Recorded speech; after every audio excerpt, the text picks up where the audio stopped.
Hello, my name is Jeffrey McIntosh. Welcome to my channel where we focus on everything related to pour tea, sometimes some other tea related things. Today we want to focus on a unique subject on tea storage, but for the short term.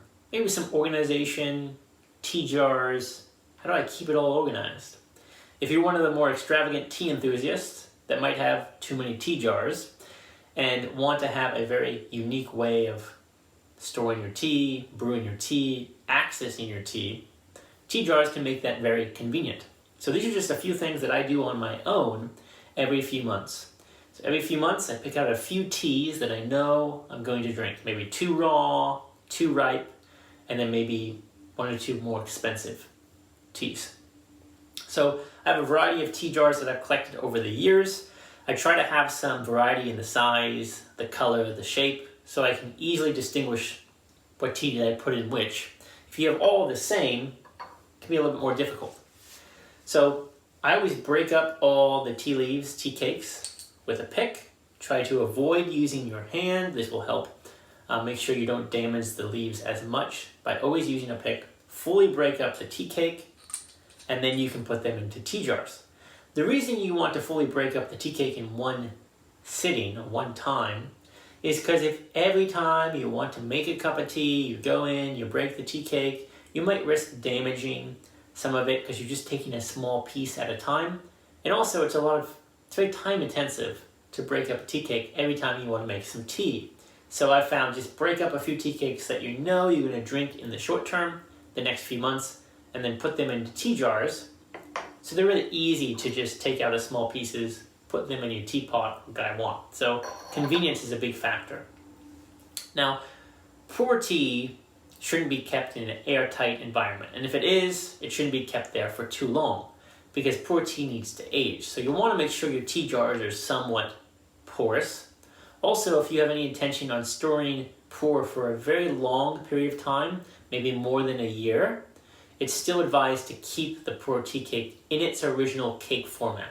You don't want to break it up and put it into jars. It'll affect the long-term post-fermentation process. So this is a short-term solution for teas that you know for sure you're going to drink in the next few months. So once I've done that, I picked out a few teas, then I can start to organize them. The teas I drink the most of, obviously the larger ones, the ones I drink the least of or more expensive, I shouldn't be drinking as much of, I put them in smaller, maybe more unique tea jars. In addition, once you have a few of them, it can be hard to keep track of what tea is in what.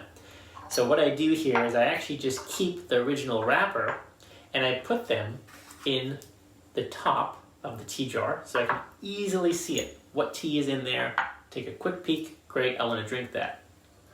Now this wrapper is really just the original wrapper that I cut around the main portion, and I folded it so I could clearly see the name and the year of the tea.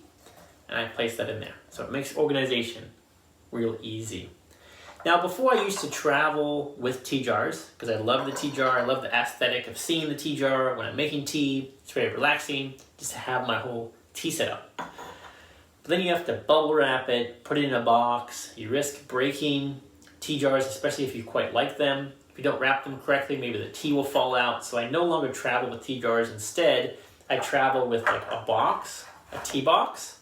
It's very durable. I don't have to worry about it breaking. I can just throw it in my bag. Maybe I'll take 2 of these, and then I can travel with my tea really easily without having the stress of maybe I'm going to break that tea jar. So these ones you can keep at home, get a more durable, closed lid one for when you travel. And then you can decorate your tea room, your kitchen, wherever you want to put those tea jars to make it easiest to access. So that's how I organize all of my teas. I usually don't keep teas in here longer than a few months. So after 3 or 4 months, I'll reassess my tea jars. Are any of them empty? Are they going to be empty soon? Maybe I just want to add in a new tea to my routine. I'll just kind of go through my tea jars, and sometimes I'll take ones of the larger jars that are half full, and maybe I'll put them in a smaller jar that has been emptied. I'll refill this with a different tea. So it's always kind of rotating. Just kind of depends on your personal preference. Have fun with it. And I hope that was helpful in hearing how I organize and systematize my tea and tea jars into my routine. I would love to hear your own experiences, your own feedback. How do you store your teas for the short term? Maybe you store teas like oolong, black teas, green teas. Would love to hear how you do that in the comments below. Other than that, hope you all enjoyed this video. Thank you all for your support. And until the next video, enjoy a good cup of tea.